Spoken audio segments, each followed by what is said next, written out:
औरत की नमाज पढ़ने का मुकम्मल तरीका क्या है?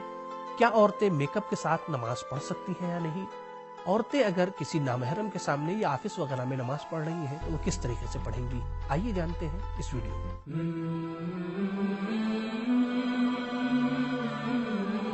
बिस्मिल्लाहिर्रहमानिर्रहीम। नाज़रीन किराम सलाम अलैकुम। जनाब ज़हरा सलामुल्लाहि अलैहा का इरशाद गिरामी है कि खुदावंद मुतआल ने नमाज को इसलिए वाजिब करार दिया ताकि इंसान गुरूर और तकब्बुर से बच सके। खुद जब जनाब ज़हरा सलामुल्लाहि अलैहा नमाज के लिए खड़ी होती थी तो मेहराब से लेकर आसमान तक एक नूर का सिलसिला कायम हो जाया करता था। आज हम इस वीडियो में ये जानने की कोशिश करेंगे कि औरतों की नमाज का तरीका क्या है। औरतों के लिए नमाज के शुरू करने से पहले जो सबसे अहम पॉइंट है जिसकी तरफ उन्हें तवज्जो करना बहुत ज्यादा जरूरी है वो ये है कि वो अपने हिजाब और पर्दे का खास ख्याल रखें। अपने पूरे बदन को ढकना है, छुपाना है, हत्ता बालों को भी छुपा कर रखना है। सिर्फ कुछ चीजें ऐसी हैं कि जिसे वो खुला रख सकती हैं, जिसे हम बेहतर तरीके से समझते हैं स्क्रीन पर। वो हिस्सा जो नमाज में खुला रह सकता है उनमें पहला हिस्सा है चेहरा। चेहरा सिर्फ उसी मकदार में खुला रह सकता है कि जो वुजू में धोया जाता है, यानी सिर्फ और सिर्फ ये हिस्सा कि जो खुला हुआ है इस बच्ची का, सिर्फ ये हिस्सा नमाज में खुला रह सकता है। और दूसरा हिस्सा कि जो खुला रह सकता है वो है हाथ का, लेकिन हाथ गट्टे से लेकर उंगलियों के सिरे तक ही खुला रह सकता है। यानी सिर्फ और सिर्फ ये उंगलियों के सिरे से लेकर ये गट्टे का हिस्सा ऐसा है कि जो खवातीन का नमाज के दरमियान में खुला रह सकता है। अब अगर इसके अलावा खुला रह गया तो ऐसी सूरत में खवातीन की नमाज सही होगी या बातिल, उसके बारे में इंशाअल्लाह आगे वीडियो में बयान किया जाएगा। तीसरा हिस्सा के जो नमाज के दरमियान खुला रह सकता है वो है पैर, लेकिन पैर का सिर्फ उतना ही हिस्सा खुला रह सकता है कि जिस पर वुजू में मस किया जाता है, यानी ये ऊपर का हिस्सा खुला रह सकता है। लेकिन हाँ, अगर नामहरम के सामने नमाज पढ़ रही हैं तो ऐसी सूरत में बातनी हिस्सा यानी तलवे का छुपाना जरूरी है। लेकिन अगर वो तन्हा नमाज पढ़ रही हो या महरम के सामने नमाज पढ़ रही हो तो तलवा खुला रह सकता है। अब अगर इससे ज्यादा कोई हिस्सा खुल जा रहा है तो ऐसी सूरत में औरत की नमाज का क्या हुक्म है? तो देखिए, इसकी कुछ सूरतें हैं। पहली सूरत यह है कि मसला न जानने की बिना पर नमाज में वो हिस्सा कि जिसका छुपाना जरूरी था वो हिस्सा खुला रह जा रहा है। तो यहाँ पर आयतुल्लाह सिस्तानी हफिज़हुल्लाह के फतवे के मुताबिक अगर औरत ने मसअले को सीखने में कोताही और कमी की है तो ऐसी सूरत में एहतियात वाजिब की बिना पर उसे दोबारा नमाज पढ़नी होगी। दूसरी सूरत यह है कि गलती से कोई हिस्सा खुल जा रहा है तो ऐसी सूरत में फौरन नमाज की ही हालत में वो हिस्सा औरत छुपाएगी और इस दरमियान की जितनी देर में वो हिस्सा छुपा रही है कोई भी जिक्र उसे अंजाम नहीं देना है। तीसरी सूरत यह है कि जानबूझकर या लापरवाही में अपने बदन के हिस्से को खुला रखा है, वो हिस्सा कि जिसका छुपाना जरूरी था उसे नहीं छुपाया है, तो ऐसी सूरत में नमाज बातिल है।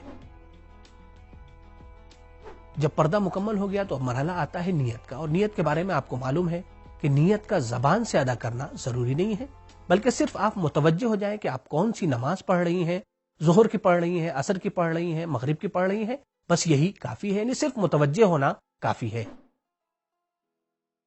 नियत के बाद दूसरी चीज है तकबीरतुल इहराम यानी अल्लाह अकबर कहना। इसमें खातून को इस बात का खास ख्याल रखना है कि उसका बदन हरकत में नहीं होना चाहिए बल्कि बिल्कुल साकिन होना चाहिए। अगर जानबूझकर हरकत के आलम में कोई खातून तकबीरतुल इहराम कह रही है यानी अल्लाह अकबर कह रही है तो इस सूरत में उसकी नमाज बातिल हो जाएगी। तकबीर कहते वक्त मुस्तहब ये है कि हाथों को कानों की लवों तक लेके जाया जाए, जैसा कि इस वीडियो में आप देख रहे हैं। तकबीरतुल इहराम के बाद मरहला है क़याम का, कि जिसके सिलसिले से कुछ अहम पॉइंट है जिसे हम बेहतर समझने की कोशिश करते हैं स्क्रीन पर। क़याम की हालत में खवातीन के लिए दो चीजें मुस्तहब है, वाजिब नहीं है बल्कि मुस्तहब है। पहली चीज ये है कि खवातीन, जैसा कि इस वीडियो में आप देख सकते हैं कि खवातीन क़याम की हालत में अपने हाथों को सीने पर रखेंगी। ये पहली चीज है कि जो मुस्तहब है, वाजिब नहीं है। दूसरी चीज की जो मुस्तहब है वो ये है कि खवातीन इस तरीके से खड़ी होंगी कि वो अपने दोनों पैर को मिलाकर रखेंगी, जिस तरीके से यहाँ पर आप देख रहे हैं वीडियो में कि दोनों पैर मिला हुआ है। ये अमल मुस्तहब है, वाजिब नहीं है। क़याम के बाद मरहला है क़िराअत का। क़िराअत में खवातीन को ये इख्तियार है कि वो नमाज सुबह, नमाज मगरिब और नमाज इशा को चाहे तो वो बुलंद आवाज से पढ़े या चाहे तो वो आहिस्ता से पढ़े, लेकिन मुस्तहब ये है कि वो आहिस्ता पढ़े। लेकिन ये उस सूरत में है कि जब कोई नामहरम आवाज को न सुन रहा हो। लेकिन अगर कोई नामहरम आवाज को सुन रहा हो तो आयतुल्लाह सिस्तानी हफिज़हुल्लाह ये फरमाते हैं कि एहतियात वाजिब की बिना के ऊपर इन नमाजों को भी उसे आहिस्ता पढ़ना है।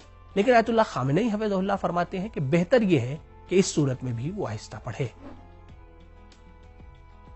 क़िराअत के बाद बारी आती है रुकू की। रुकू में औरतों के लिए मुस्तहब यह है कि वो अपने दोनों हाथों को दोनों जानुओं पर रखें, यानी उनका ज्यादा झुकना मुनासिब नहीं है, जैसा कि इस वीडियो में आप देख सकते हैं। रुकू में एक अहम वाजिब है जिसे फिक़ही इस्तिलाह में क़याम मुत्तसिल में रुकू कहा जाता है, जिसे हम बेहतर समझते हैं स्क्रीन पर। वो क़याम के जो नमाज के दरमियान रुकन है वो क़याम मुत्तसिल में रुकू है कि जिसे इंसान अगर अख्तियारी हालत में जानबूझकर या भूले से छोड़ दे तो ऐसी सूरत में इंसान की नमाज बातिल हो जाएगी।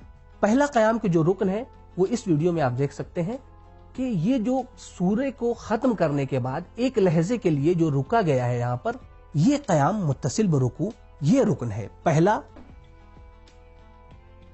नमाज में रुकू के बाद हम सजदे में जाते हैं, तो आइए सजदे के अहकाम को बेहतर समझते हैं स्क्रीन पर। औरतों के लिए मुस्तहब यह है कि जब वो रुकू से सजदे में जाएं तो पहले अपने जानुओं को जमीन पर टेकें, फिर उसके बाद अपना हाथ रखें, फिर सजदे में जाएं, जैसा कि इस वीडियो में आप देख सकते हैं कि किस तरीके से अंजाम दिया जा रहा है।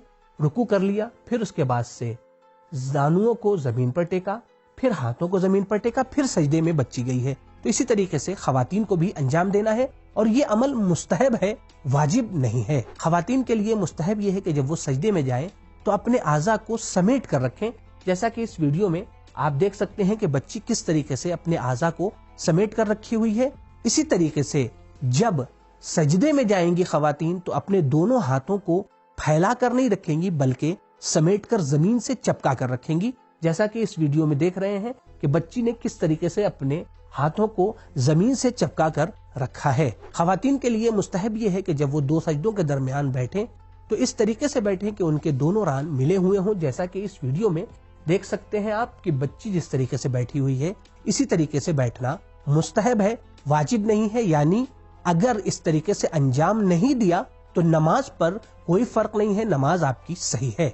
खवातीन के लिए ये मुस्तहब है कि जब वो दोनों सजदे को मुकम्मल कर लें और दूसरी रकत के लिए वो खड़ी होना चाहती हैं तो पहले बैठें, फिर उसके बाद से सीधी खड़ी हों, जैसा कि इस वीडियो में आप देख सकते हैं कि बच्ची ने सजदा मुकम्मल किया, फिर उसके बाद पैरों के बल बैठी, फिर उसके बाद इस तरीके से खड़ी हुई है कि उसके पीछे का हिस्सा मर्दों की तरह जाहिर नहीं हो रहा है।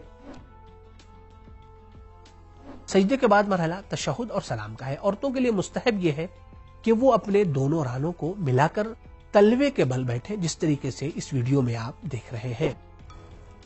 खवातीन ऐसी जगह पर जहां नामहरम का आना जाना हो या सामने नामहरम हो जैसे ऑफिस या पार्क वगैरह में, तो नमाज किस तरह से पढ़ें? देखिए, अगर कोई खातून नामहरम के सामने नमाज पढ़ रही है तो उसके लिए जरूरी ये है कि वो अपने पूरे बदन को छुपाए, हत्ता अपने पैरों के तलवे को भी उसके लिए छुपाना जरूरी है।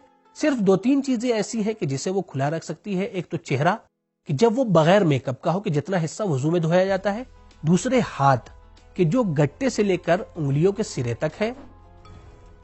क्या खवातीन का मेकअप के साथ नमाज पढ़ना सही है? औरतों के लिए जीनत के साथ नमाज पढ़ना मुस्तहब है, लेकिन हाँ, इस बात का ख्याल रहे कि अगर नामहरम के सामने नमाज पढ़ रही है तो ऐसी सूरत में मेकअप का छुपाना वाजिब है। अगर आपने मेकअप को नहीं छुपाया तो ऐसी सूरत में आपकी नमाज बातिल तो नहीं है, लेकिन हाँ, आप गुनाहगार जरूर होंगी। तो नाज़रीन कराम, उम्मीद करते हैं कि ये वीडियो आपको पसंद आई होगी, आपके लिए मुफीद साबित होगी, तो इसे आप दीगर मोमिनीन के साथ शेयर करना न भूलें। इंशाअल्लाह आइंदा फिर से हाजिर होंगे एक नए मौजू के साथ। खुदा हाफिज, फी अमानिल्लाह।